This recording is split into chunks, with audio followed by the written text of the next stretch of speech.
જય શ્રી કૃષ્ણ મિત્રો, તમારા બધાનું દિલથી સ્વાગત છે.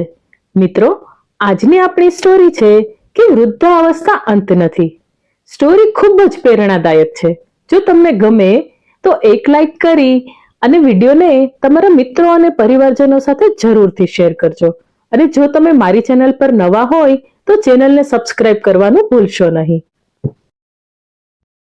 આજે સવારે મમતાબેન ઉઠી ત્યારે તે રસોડામાં ગઈ અને હંમેશની જેમ ચા બનાવી. તે તેની જૂની આદત હતી. રોજ સવારે તે પોતાના માટે અને પોતાના પતિ માટે ચા બનાવતી અને પછી બૂમ પાડતી, ચા તૈયાર છે. પછી બંને બાલ્કનીમાં બેસીને વાત કરતા અને ચા પીતા હતા. પરંતુ આજે એક બાજુ ચા બનાવવામાં આવી રહી હતી. મમતાબેન ચા લઈને બાલ્કનીમાં આવી રહ્યા હતા ત્યારે તેમની નજર તેમની સામે દિવાલ પર લટકતી શ્યામજીભાઈની તસવીર પર પડી. પછી હૃદયમાં તીવ્ર પીડા ઉઠી. આ તસવીરને હારથી શણગારવામાં આવી હતી. માળા 20 દિવસ પહેલા જ બની હતી. તે ઘટનાનું એક મૂંગું પ્રતીક હતું જેમાં મમતાબેન તૂટી ગઈ હતી. મમતાબેનની આંખોમાંથી આંસુ વહી રહ્યા હતા. કોઈ સમજી શકતું ન હતું કે તે આંસુઓમાં કેટલી પીડા છુપાયેલી હતી. ફોટો જોઈને તેણે કહ્યું, તમે કેટલી મારી સંભાળ લીધી, મારી બધી જરૂરિયાતો માટે, તો પછી શા માટે અચાનક મને એકલી મૂકીને ચાલ્યા ગયા? મમતાબેન એક 63 વર્ષની મહિલા હતી અને સરકારી શાળામાંથી નિવૃત્ત થઈ હતી. નોકરી દરમિયાન તે વિચારતી હતી કે નિવૃત્તિ પછી તે તેના પતિ અને બંને પુત્રો સાથે સુખી જીવન જીવશે. જ્યારે હું નિવૃત્ત થઈશ ત્યારે ફક્ત મારી નોકરીમાંથી જ નિવૃત્ત થઈશ, જીવનમાંથી નહીં. જીવન જીવવાની ભાવના ત્યાં જ રહેશે. પરંતુ કોણ જાણતું હતું ભવિષ્યમાં જીવનનો કેવો રંગ દેખાશે? જીવન જીવવાનો જુસ્સો હતો. જીવનના આ તબક્કે મમતાબેન સંપૂર્ણપણે એકલી રહી ગઈ હતી. હવે આ ઉંમરે તે શું ટેકો શોધે? જે પુત્રો પાસેથી તેઓ એક સમયે ટેકાની આશા રાખતા હતા તેઓ ઘણા સમય પહેલા તેમના માતા પિતાને ભૂલી ગયા હતા અને તેમની નવી દુનિયામાં સ્થાયી થવા માટે દૂર ગયા હતા. મમતાબેનના જીવનમાં એક વિચિત્ર ખાલીપણું હતું, એક પીડા જે ફક્ત તે જ અનુભવી શકે છે. ખુરશી પર બેસીને મમતાબેન ઊંઘી ગયા. જૂની યાદો તેમની આસપાસ ઘેરાયેલી હતી.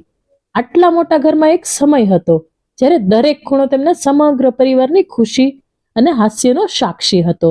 શ્યામજીભાઈ જ્યારે બહારથી ઘરે પાછા ફરે ત્યારે દૂરથી જ મમતાબેનને બોલાવતા હતા, અરે અર્જુનની માતા, તમે ક્યાં છો? મારા માટે એક ગ્લાસ પાણી લાવો. અને મમતાબેન રસોડામાંથી પાણીનો ગ્લાસ લાવતા અને હસતા અને કહેતા, આ લો કરણના પિતા. આ સાંભળીને બંને હસી પડતા.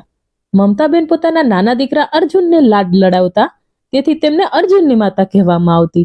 અને શ્યામજીભાઈ તેમના મોટા દીકરા કરણ સાથે વધુ લગાવ હતો, તેથી મમતાબેન તેને કરણના પિતા કહીને બોલાવતા હતા. તેઓ ફક્ત એકબીજાને આ રીતે સંબોધવામાં આનંદ માણતા હતા અને ધીમે ધીમે આ તેની આદત બની ગઈ.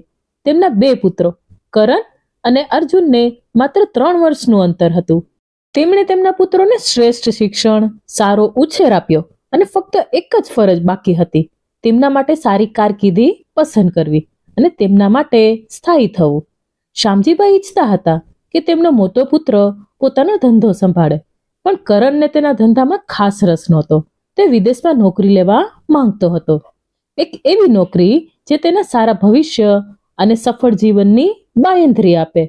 તે જીવનમાં આગળ વધવા માંગતો હતો અને એક દિવસ તેણે તેના પિતાને તેની ઈચ્છા વિશે કહ્યું.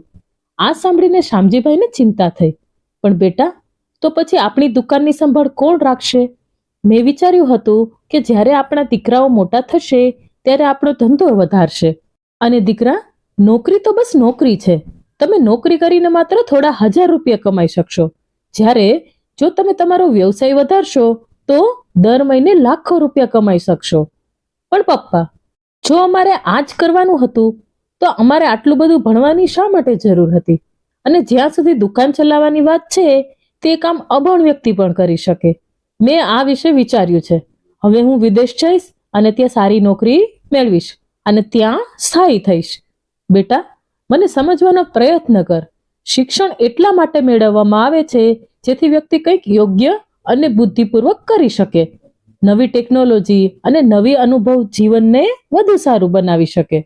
પોતાનો વ્યવસાય ચલાવવો એ અભણ લોકોનું કામ નથી. ન તો શિક્ષણ માત્ર નોકરી માટે કરવામાં આવે છે, આપણી પાસે ધંધો ચલાવવા માટે કામદારો છે. હું ફક્ત તમને બધા હિસાબોની સંભાળ લેવા માટે કહું છું.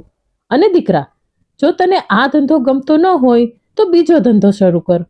જો તારે બિઝનેસ ન કરવો હોય, તો નોકરી કરવા ઈચ્છતો હોય તો મને કોઈ વાંધો નથી, પરંતુ ઓછામાં ઓછું તારા દેશમાં રહે, તારા માતા પિતાની નજર સામે.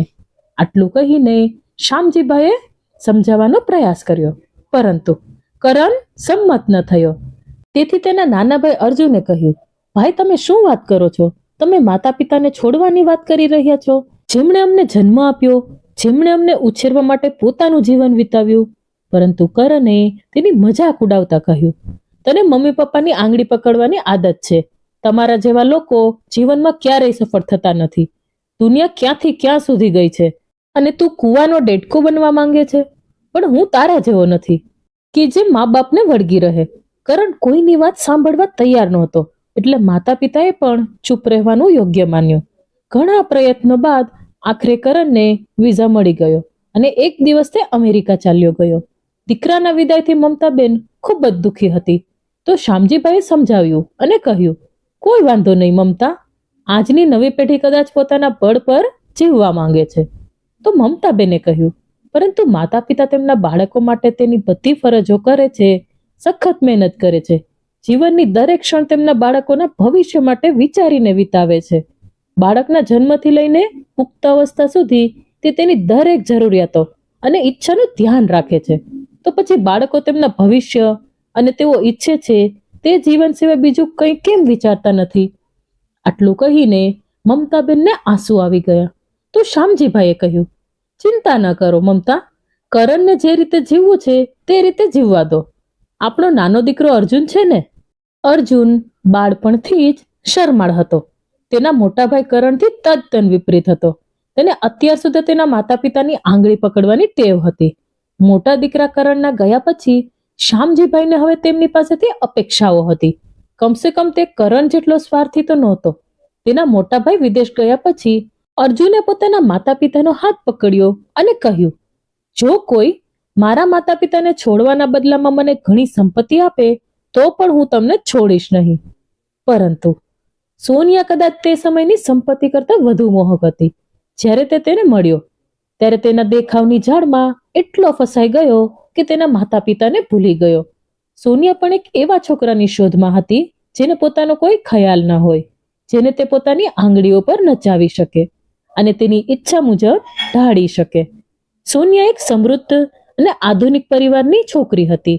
તે 2 ભાઈઓની એકમાત્ર બહેન અને પિતાની એકમાત્ર પુત્રી હતી. તે નાની હતી ત્યારથી તેની માતાનું અવસાન થયું હતું. તેના પિતાનો કરોડોનો ધંધો હતો. તેમની વ્યવસાયિક શાખાઓ ઘણા શહેરોમાં ફેલાયેલી હતી. અર્જુનના પિતાનો ધંધો આની સરખામણીમાં કશું જ નહોતું. કોલેજના અડધાથી વધુ છોકરાઓ સોનિયા પર મોહિત હતા.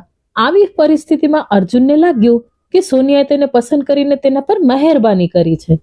હંમેશની જેમ કોલેજની કેન્ટીનમાં કોલ્ડ ડ્રિંક પીતી સોનિયાએ કહ્યું, અર્જુન, તું તારા માતા પિતાને અમારા ઘરે મોકલ. મારા પપ્પા તમારા પરિવારને મળવા માંગે છે.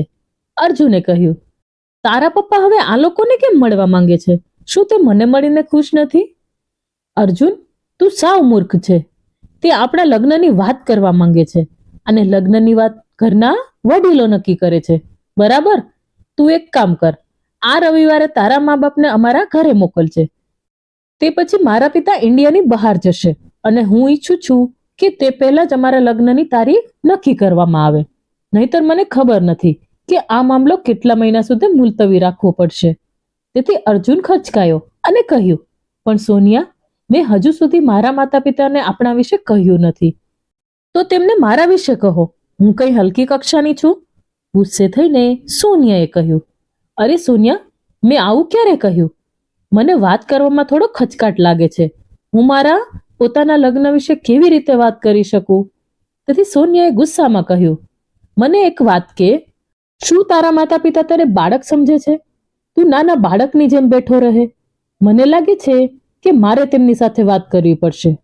તેના જવાબમાં અર્જુને કહ્યું, અરે સોનિયા, એવું બિલકુલ ન કર, નહીતર મારા પપ્પા વિચાર્યા વગર આ સંબંધને ના પાડશે. તો સોનિયાએ આશ્ચર્યથી કહ્યું, કેમ?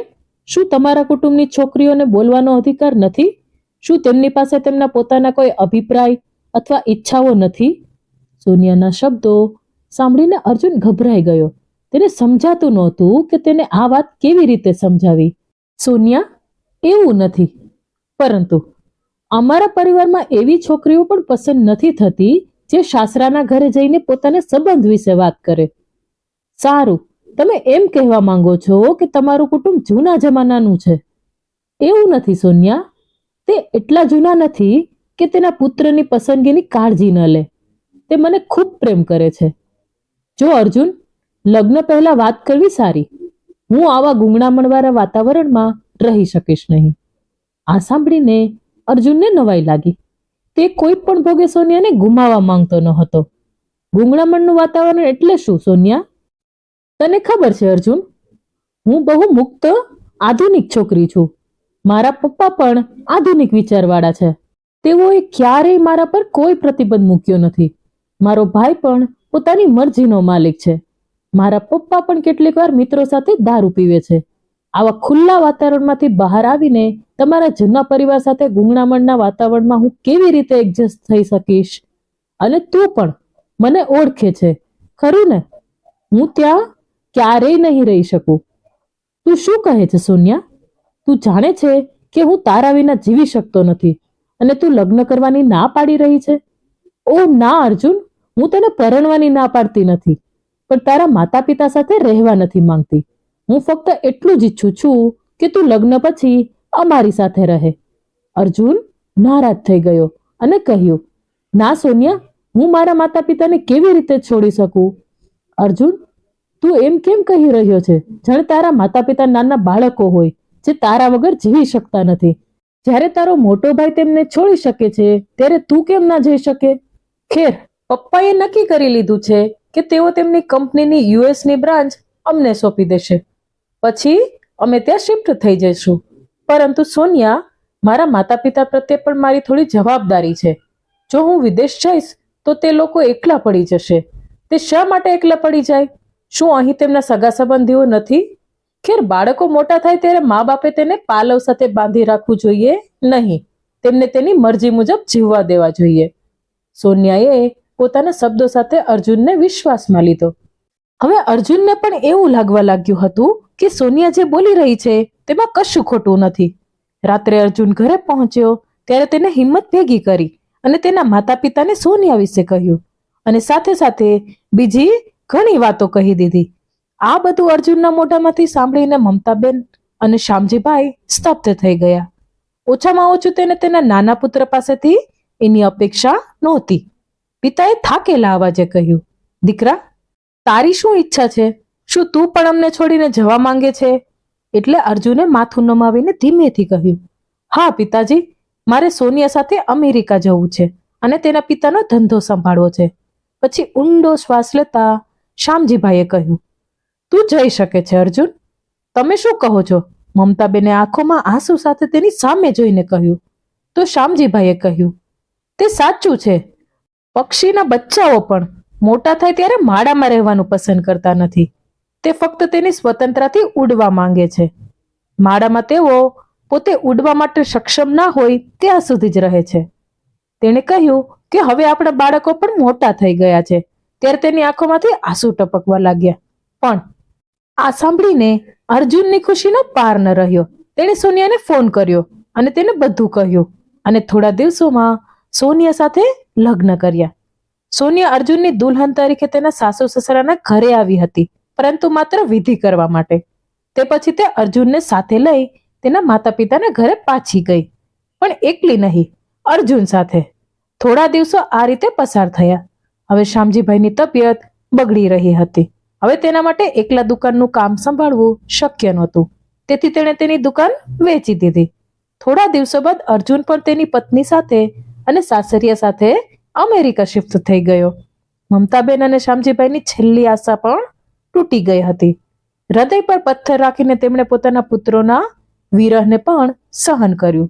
જે ઘર એક સમયે હાસ્ય અને ધમાલથી ધમધમતું હતું તે હવે વીરાન હતું. ઘરના મોટા ઓરડાઓ હવે સૂના થઈ ગયા હતા. ઘરની ચમક તો ત્યાં રહેનારા લોકો જ છે, નહીતર ઈંટ અને પથ્થરના મકાનો પણ ખંડેર જેવા દેખાય છે. ત્યાં બેઠા બેઠા પતિ પત્ની એકબીજાની સાથે વાતો કરતા અને દુઃખ વહેંચતા. જોકે તેઓ પોતાને પુત્રોની યાદોથી દૂર રાખવાનો ભરપૂર પ્રયાસ કરતા હતા, કારણ કે આમ કરવાથી તેમને દુઃખ સિવાય બીજું કંઈ મળ્યું નહીં. મમતાબેન મોટે ભાગે ઘરના બધા કામમાં વ્યસ્ત રહેતી અને શામજીભાઈ ઘણી વખત અખબાર વાંચતા અને મમતાબેનને પણ રોજના સમાચાર જણાવતા. પતિ પત્ની બંનેને એકબીજાના સપોર્ટ સાથે દિવસો પસાર થવા લાગ્યા. એક દિવસ શામજીભાઈ આંગણામાં બેઠા અખબાર વાંચી રહ્યા હતા અને મમતાબેન રસોડામાં શાક બનાવી રહ્યા હતા. ત્યારે મમતાબેને રસોડાની બારીમાંથી બૂમ પાડી, "શું વાત છે? આજે મને કહેવા માટે કોઈ સમાચાર નથી?" પરંતુ શામજીભાઈએ કોઈ જવાબ આપ્યો નહીં. થોડો સમય વીતી ગયો, પણ શામજીભાઈએ કોઈ સમાચાર આપ્યા નહીં. મમતાબેનને તેમની વર્તણૂક વિચિત્ર લાગી અને તે રસોડાની બહાર આવ્યા. પછી જોયું કે અખબાર નીચે પડી ગયું હતું અને શામજીભાઈ આકાશ તરફ જોઈ રહ્યા હતા. મમતાબેનને થોડું આશ્ચર્ય થયું. જેવા તે નજીક ગયા એને હલાવ્યા કે શામજીભાઈની ગરદન નીચે નમી ગઈ. તેનું શરીર નિર્જીવ હતું. આ જોઈને મમતાબેનના ગળામાંથી હૃદયદ્રાવક ચીસ નીકળી ગઈ અને તેઓ રડવા લાગ્યા. થોડી જ વારમાં બધા પડોશીઓ અને સંબંધીઓ એકઠા થઈ ગયા. શામજીભાઈના પુત્રોને બોલાવવામાં આવ્યા હતા અને તેમના પિતાના મૃત્યુની જાણ કરવામાં આવી હતી. પરંતુ બંને પુત્રોએ ફોન પર તેમના પિતાના નિધન પર શોક વ્યક્ત કર્યો. પરંતુ તે જ સમયે તેણે એમ પણ કહ્યું કે અત્યારે આવી શકશે નહીં. તેથી તેના પિતાના મૃતદેહના અંતિમ સંસ્કાર તેમના વિના જ થયો. પતિના વિદાય પછી મમતાબેન ભાંગી પડી હતી. ઉપરથી નજીકમાં બેઠેલા સગા સંબંધીઓના શબ્દો તેમના મગજ પર હથોડીની જેમ વરસતા હતા. પરિવારની એક મહિલાએ કહ્યું, "માતા પિતા તેમના બાળકોને દિવસ રાત ઉછેરે છે. બધી તકલીફો તેઓ પોતે સહન કરે છે, પરંતુ બાળકોને કોઈ મુસીબત આવવા દેતા નથી. અને જ્યારે બાળકો મોટા થાય છે ત્યારે માતા પિતાને ભૂલી જાય છે. જેને વૃદ્ધાવસ્થાનો આધાર માનવામાં આવે છે તેઓ વૃદ્ધાવસ્થામાં જોવા પણ મળતા નથી. તેઓ તેમની દુનિયા ફક્ત તેમની પત્ની અને બાળકોમાં જ જુએ છે." જેની બાજુમાં બેઠેલી બીજી મહિલાએ કહ્યું, "આજે બાળકો માટે પૈસા બધું છે. સંબંધોનું સ્થાન પણ હવે પૈસાએ લઈ લીધું છે." આજુબાજુની અન્ય મહિલાઓ પણ તેની સાથે સહમત હતી. બધાની વચ્ચે ચૂપચાપ બેઠેલી મમતાબેન ચૂપચાપ શૂન્ય અવકાશમાં તાકી રહી હતી. ખેર, જેમ જેમ દિવસો પસાર થતા ગયા તેમ તેમ બધા સંબંધીઓ પણ પોતાના ઘરે ચાલ્યા ગયા અને મમતાબેન એકલી રહી ગઈ, જે હજુ સુધી આ આઘાતમાંથી બહાર આવ્યા ન હતા. 20 દિવસ થઈ ગયા હતા જ્યારે મમતાબેન પોતાના પતિ શામજીભાઈની આરામદાયક ખુરશી પર ચા પીવા બેઠા હતા. ત્યારે તેમને પોતાના પતિની યાદ કરીને ફરીથી આંસુ વહાવ્યા. મમતાબેન લાંબા સમય સુધી ત્યાં જ બેઠા રહ્યા. બપોરે 2 વાગ્યા હતા, પણ તેને હજી નાસ્તો પણ કર્યો નહોતો. ચા હજી ત્યાં જ હતી. પછી ડોરબેલ વાગ્યો. મમતાબેને પોતાની અસ્તવ્યસ્ત હાલત સુધારી અને ઊભી થઈ. આંસુ લૂછ્યા અને દરવાજા પાસે ગયા. દરવાજો ખોલતાની સાથે જ તેણે તેની મિત્ર રેખાને તેની સામે ઊભેલી જોઈ. રેખા મમતાબેનની બાળપણની મિત્ર હતી. તે બંને એકબીજા સાથે ખૂબ જ જોડાયેલા હતા. પોતાની મિત્રની સામે જોઈને મમતાબેનના હૃદયમાં દબાયેલી અપાર પીડા સ્પષ્ટ થઈ ગઈ અને તે તેમને ગળે લગાવીને રડી પડ્યા. પોતાની મિત્રને આવી હાલતમાં જોઈને રેખાની આંખો પણ ભીની થઈ ગઈ. "મમતા, આજે જ મને આ બધી ખબર પડી. જ્યારે હું બજારમાં ગઈ હતી ત્યારે મહેતાજી મળ્યા હતા. ત્યારે તેમણે મને આ સમાચાર આપ્યા. તેથી હું તરત જ તને મળવા આવી." થોડી વાર વાતો કર્યા પછી મમતાબેન ચા બનાવવા માટે ઊભા થયા, પરંતુ અચાનક નબળાઈના કારણે તેને ચક્કર આવવા લાગ્યા. રેખાબેને ખૂબ જ ઝડપથી તેની સંભાળ લીધી. "મમતા, તારી તબિયત સારી નથી? હું ડોક્ટરને બોલાવું." રેખાબેને કહ્યું. તો મમતાબેને કહ્યું, "ના રેખા, મારી તબિયતને કંઈ થયું નથી. મેં ખાધું નથી, એટલે કદાચ નબળાઈને કારણે." અને પછી રેખાબેન ઝડપથી રસોડામાં ગઈ અને પોતાની મિત્ર માટે રસોઈ બનાવી. ત્યારે રેખાબેને કહ્યું, "જો મમતા, આંસુ વહાવાથી કંઈ નહીં થાય. હિંમત રાખ. તારા પતિ પણ તારી આ હાલત જોઈ શકશે નહીં." તો મમતાબેને કહ્યું, "રેખા, હું હિંમત હારી ગઈ છું. બંને પુત્રો પહેલેથી જ અમને છોડીને વિદેશ ગયા હતા અને હવે પતિ પણ મને છોડીને ચાલ્યા ગયા. ઉંમરના આ તબક્કે આટલા મોટા નિર્જન ઘરમાં દરેક ક્ષણ સદીઓ જેવી લાગે છે. હવે શ્વાસ લેવો મુશ્કેલ છે." આટલું કહીને મમતાબેન ફરી ડૂસકા ભરવા લાગ્યા. "મમતા, અપેક્ષાઓ છોડી દે અને તારા પોતાના માટે જીવ. ભૂતકાળ અને ભવિષ્યના વિચારો વ્યક્તિને બોજારૂપ બનાવે છે. તેથી વર્તમાનનો સારો સમય ઉપયોગ કર અને બધી ચિંતાઓ ભગવાન પર છોડી દે. હવે મારી સામે જો. મારા પતિ 15 વર્ષ પહેલા ભગવાનને પ્રિય બન્યા હતા. મેં ખૂબ જ મુશ્કેલીથી કામ કરીને પોતાના એકના એક દીકરાની સંભાળ લીધી. તેના ધામધૂમથી લગ્ન કર્યા. મેં વિચાર્યું કે આખી જિંદગી કામનો બોજ હતો, હવે થોડો આરામ થશે. ઘર અને આંગણામાં ચમક વધશે. હું ઘરે આરામથી બેસીશ અને મારા પુત્રને ખવડાવીશ અને તેમને સારા મૂલ્યો આપીશ. પરંતુ એક જ ક્ષણમાં બધી આશાઓ તૂટી ગઈ જ્યારે પુત્રવધુએ સ્પષ્ટ કહ્યું કે તે મારી સાથે રહી શકશે નહીં અને તેના કહેવાથી મારા પુત્રએ અલગ રહેવાનો નિર્ણય કર્યો. તેઓ મને એકલી છોડીને જતા રહ્યા. પરંતુ મેં હાર ન માની અને મારી જાતને તૂટવા દીધી નહીં. હું ઘરમાં રહીને બાળકોને ટ્યુશન આપું છું. 4 પૈસા મળવાની સાથે સાથે સમય પણ સારી રીતે પસાર થાય છે અને દિલ પણ વ્યસ્ત રહે છે. રેખાની વાત સાંભળીને મમતાબેન ખૂબ જ આશ્ચર્યચકિત થઈ ગયા.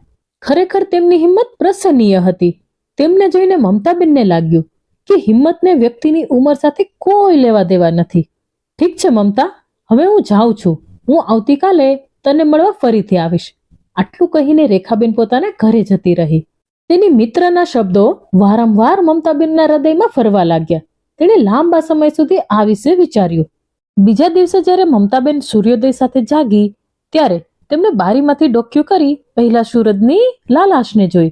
ભૂતકાળની વાતો ભૂલીને આજે મમતાબેને જીવનમાં આગળ વધવાનો નિર્ણય કરી લીધો હતો. ત્યાં અમેરિકામાં અર્જુન પોતાના સસરાનો ધંધો સંભાળતો હતો.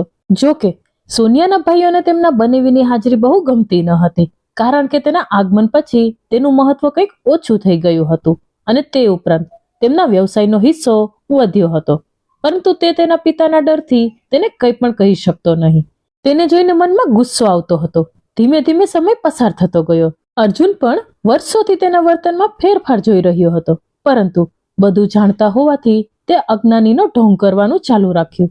તે જ સમયે વિદેશ પહોંચ્યા પછી સોનિયાને પાંખો મળી ગઈ. તેણીએ પોતાનો બધો સમય બ્યુટી પાર્લર, પાર્ટીઓ અથવા શોપિંગમાં પસાર કરવાનું શરૂ કરી દીધું અને પૈસા ખર્ચવાનું શરૂ કર્યું. એક દિવસ સોનિયાના પિતા દારૂના નશામાં ડ્રાઇવિંગ કરી રહ્યા હતા ત્યારે અચાનક તેમની કારનો અકસ્માત સર્જાયો અને તેનું ઘટના સ્થળે જ મોત નીપજ્યું હતું.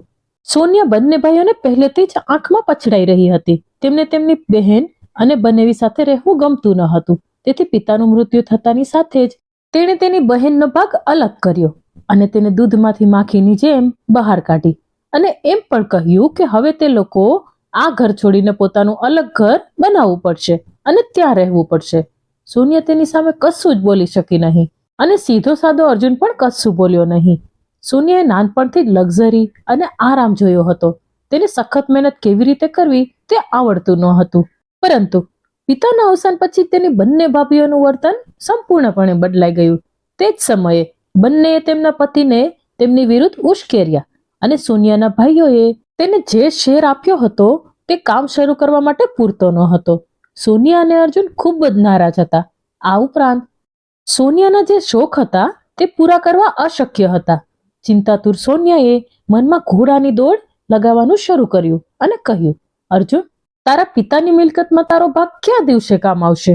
હું ભારતમાં રહેવા માંગતી નથી, પણ શા માટે આપણે તેમની પાસેથી આપણો ભાગ લઈને અહીં નવેસરથી જીવન શરૂ કરીએ? પછી અર્જુને આશ્ચર્યથી કહ્યું, ના સોનિયા, મિલકતમાં આપણો હિસ્સો છે, પરંતુ હું મારી માતાને તે વેચવાનું કેવી રીતે કહી શકું? પણ અર્જુન, આપણી પાસે બીજો કોઈ રસ્તો નથી. એક રસ્તો છે સોનિયા, આપણે બંને અહીં કેમ ન રહી અને કામ શરૂ કરીએ? અને જ્યાં સુધી ઘરની વ્યવસ્થાનો સવાલ છે તો આપણે ભાડે રહી લઈશું. જો અર્જુન, મારા માટે નોકરી કરવી શક્ય નથી અને ફક્ત તારી નોકરીથી જ આપણો ખર્ચ પૂરો થશે નહીં. જો તમે ડોક્ટર હોત, એન્જિનિયર હોત તો વાત કંઈક અલગ હોત. અને ખેર, જે રીતે મારા ભાઈ ભાભીઓએ આપણું અપમાન કર્યું છે, ઘરમાંથી બહાર નીકળવાનું કહ્યું છે, હવે મારે પણ તેમને બતાવવું પડશે કે અમે તેમના સહારા વિના પણ આરામદાયક જીવન જીવી શકીએ છીએ. પણ સોનિયા, પપ્પા ગયા પછી અમે મમ્મીને ફોન કરીને તેની તબિયત પણ પૂછી નથી અને હવે અચાનક જઈએ અને કહીએ કે અમારો ભાગ જોઈએ છે. હા, એમાં ખોટું શું છે અર્જુન? છેવટે તું તેમનો દીકરો છે હવે તમારા મોટા ભાઈને જલ્દી ફોન કરો, તેમને પણ મિલકતમાં ભાગ તો જોતો જ હશે. આ દુનિયામાં કોને પૈસાની જરૂર ન હોય? તેઓ તેમના અધિકારો લેવા માટે આવશે. ના સોનિયા, ભાઈને શેની કમી છે? આજે તેઓ ખૂબ જ સારું કામ કરી રહ્યા છે. તેમની પાસે શું અભાવ હશે? અરે, તારે એકવાર વાત કરવી જોઈએ. આટલું કહીને સોનિયાએ ફોન લગાવ્યો. કરણ સાથે વાત કર્યા પછી અર્જુનને જે સાંભળવા મળ્યું તેનાથી આશ્ચર્ય થયું. આટલી મહેનત કર્યા પછી કરણે જે નોકરી મેળવી હતી તે નોકરી હવે જતી રહી હતી. ઘણા પ્રયત્નો પછી પણ તેમને સારી નોકરી મળી ન હતી. આખરે તેમણે એક નાનકડો ધંધો શરૂ કર્યો અને તેમાં પણ તેમને ખોટ ગઈ હતી. તે પહેલેથી જ ભારત જવાની અને તેની માતા પાસે મદદ માંગવાની યોજના બનાવી લીધી હતી. એકબીજા સાથે વાત કર્યા પછી બંને ભાઈઓએ સાથે તેમની ઘરે જવાનું અને તેમનો ભાગ માંગવાનું નક્કી કર્યું. આજે કરણ 8 વર્ષ પછી અને અર્જુન 6 વર્ષ પછી પોતાના ઘરે પરત ફરી રહ્યા હતા. એરપોર્ટ પર ઉતર્યા બાદ તે ટેક્સી લઈને ઘરે જવા લાગ્યા. ટેક્સીમાં બેઠા તે પોતાના શહેરની ગલીઓ અને ગલીઓમાંથી પસાર થઈ રહ્યા હતા, જ્યાં એક સમયે તેઓ ફરતા હતા, જાણે કે તે ગઈકાલની વાત હોય. તે ખૂબ જ શાંતિ અને ખુશી સાથે દિવસ પસાર કરી રહ્યા હતા. કોઈ ચિંતા નહીં, કોઈ મુશ્કેલી નહીં, કારણ કે માતા પિતા બધી સમસ્યાઓ પોતાના પર લઈ લેતા હતા અને કોઈ મુસીબત આવે તો તે પહેલા તેઓ તેમની સામે દિવાલ બનીને ઊભા રહેતા હતા. જ્યાં સુધી તેઓ તેમની સાથે હતા ત્યાં સુધી તેમને કોઈ પણ પ્રકારની સમસ્યા નહોતી. છેવટે તેણે બધી મુશ્કેલીઓ પોતાના માટે પસંદ કરી. પ્રગતિ, સમૃદ્ધિ અને સંપત્તિની લાલચમાં તે ઘણા સમયથી તેના માતા પિતાને છોડીને ચાલ્યા ગયા હતા. આજે બંનેની આંખો આંસુથી ભરાઈ ગઈ હતી. જેવી તેની ટેક્સી ઘરના દરવાજાની બહાર ઊભી રહી અને તે ટેક્સીમાંથી બહાર નીકળ્યો કે તરત જ તે ઘરનો નજારો જોઈને આશ્ચર્યચકિત થઈ ગયા. ઉત્સવનો માહોલ હતો. કરણ અને અર્જુન આશ્ચર્યથી એકબીજાની સામે જોઈ રહ્યા હતા. પછી તેમની નજર તેમની સામે મોટા અક્ષરોમાં લખેલા બોર્ડ પર ગઈ, શ્રી શ્યામજીભાઈ મેમોરિયલ સ્કૂલ. વાસ્તવમાં મમતાબેને પોતાના ઘરને શાળામાં પરિવર્તન કરી દીધું હતું. આજના યુગમાં જ્યાં શાળાઓ શિક્ષણના મંદિર કરતા વધુ વ્યવસાય બની ગઈ છે, ત્યારે મમતાબેને તેની મિત્ર રેખા સાથે મળીને એક નવી શાળા બનાવી હતી, જ્યાં ફી ખૂબ જ ઓછી હતી. ગરીબોને મફત શિક્ષણ આપવામાં આવતું હતું અને સાથે સાથે ભોજનની વ્યવસ્થા પણ કરવામાં આવી હતી. સમયની સાથે જ્યારે સમાજમાંથી અન્ય લોકો અને સંસ્થાઓને પણ ખબર પડી કે તેઓ ગરીબને શિક્ષિત કરવાનું કામ કરે છે, તો તેઓ પણ તેમની મદદ માટે આગળ આવ્યા અને ધીમે ધીમે આ કાફલો વધતો ગયો. શાળા માટે એક ટ્રસ્ટની પણ રચના કરવામાં આવી હતી અને આજે એ જ શાળાનો વાર્ષિક કાર્યક્રમ હતો, જ્યાં શહેરના મેયર મુખ્ય અતિથિ તરીકે ઉપસ્થિત રહ્યા હતા. આજે તેમની શાળાની ગણતરી શહેરની પ્રતિષ્ઠિત શાળાઓમાં થતી હતી અને હવે તેમની પ્રાથમિક શાળાને પણ માધ્યમિક શાળા બનાવવાની મંજૂરી આપવામાં આવી હતી. તો આજે મમતાબેન ખૂબ જ ખુશ હતા. શાળામાં વાર્ષિક ઉત્સવ પછી મમતાબેન આરામથી બેઠા હતા કે અચાનક બંને દીકરાઓને તેમની સામે જોયા. તેમણે પોતાની આંખો પર વિશ્વાસ નહોતો. ત્યારે જ બંને પુત્રો તેમની પાસે આવ્યા અને તેમના ચરણ સ્પર્શ કર્યા. પછી તેમને ખાતરી થઈ ગઈ કે તેના બંને પુત્રો ખરેખર તેમની સામે ઊભા છે અને તેણે કહ્યું, લાગે છે કે તમે બંને તમારો રસ્તો ભૂલી ગયા છો, નહીતર તમને આજ સુધી તમારી મા યાદ નહોતી આવી. તમે એટલા વ્યસ્ત હતા કે તમારા પિતાના મૃત્યુ સમયે પણ મારી પાસે આવવાનો ટાઈમ ન હતો. બંને દીકરાઓ આંખો નીચી કરીને માતાના શબ્દો સાંભળી રહ્યા હતા. થોડી વાર માટે શાંતિ છવાઈ ગઈ. ત્યારે મમતાબેને કહ્યું, અચ્છા, મને કહો કેમ છો? તો કરણે કહ્યું, અમે સારા છીએ માં, તમે કેમ છો? હા દીકરા, હું ઠીક છું.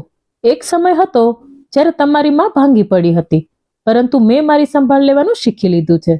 બેસો, હું તમારા જમવાની વ્યવસ્થા કરું છું. આટલું કહીને મમતાબેન ત્યાંથી ઊભી થઈ અને રસોડામાં જતી વખતે પોતાના નોકરને બોલાવવા લાગી. અહીં અર્જુન અને કરણ હજી પણ આઘાતમાં હતા. તેમને લાગ્યું કે તેમનું જૂનું જમાનાનું ઘર હવે ખંડેર થઈ ગયું હશે, જે તેઓ વેચીને તેમના પૈસા લઈ લેશે. પરંતુ ત્યાં 3 માળની ઇમારત હતી. એક પ્રાથમિક શાળા ગર્વથી ચાલી રહી હતી. આ બધું જોઈને કરણે કહ્યું, અર્જુન, આપણી યોજનાઓ બરબાદ થઈ ગઈ. મેં ક્યારેય વિચાર્યું ન હતું કે માતા આવું કંઈક કરી શકે છે. હવે આપણે કયા ચહેરા સાથે ઘરમાં ભાગ માંગીશું? તેથી અર્જુને કહ્યું, પણ આપણે પૂછવું પડશે. સોનિયાને અહીંથી સારી રકમની આશા છે. જો પૈસા નહીં મળે તો ખૂબ ઝઘડો કરશે. હા અર્જુન, મારે પણ પૈસાની જરૂર છે. બાળકો ગમે તેટલા મોટા થઈ જાય, પણ માતાની સામે તો બાળક જ રહે છે. જો ઘરમાં નહીં તો કમસે કમ દુકાનનો ભાગ તો મળી જશે. થોડી વાર પછી મમતાબેને જમવાનું તૈયાર કર્યું અને બધા સાથે બેસીને જમ્યા. કરણ અને અર્જુન જમતી વખતે ઊંડી મૂંઝવણમાં હતા. મમતાબેન આ બધું જોઈ રહ્યા હતા, પરંતુ કંઈ બોલ્યા નહીં. મમ્મી, મારે તમારી સાથે કંઈક વાત કરવી છે. જમ્યા પછી કરણે કહ્યું. તો મમતાબેને કહ્યું, હું જાણું છું બેટા, તારે મારી સાથે શું વાત કરવી છે, પણ દીકરા, તું અહીં જે માટે આવ્યો છે તે તને નહીં મળે. બંને દીકરાઓએ આશ્ચર્યથી માતા સામે જોયું. તો મમતાબેને કહ્યું, હું તમારી માતા છું. હું નાનપણથી તમારી નસ નસથી પરિચિત છું. શું મને નથી ખબર કે તમે અહીં તમારો ભાગ માંગવા માટે આવ્યા છો? આ સાંભળીને અર્જુનના કપાળમાંથી પરસેવાને ટીપા ટપકવા લાગ્યા. પણ બેટા, આ ઘરમાં કે તારા પિતાની દુકાનમાં તારો કોઈ ભાગ નથી.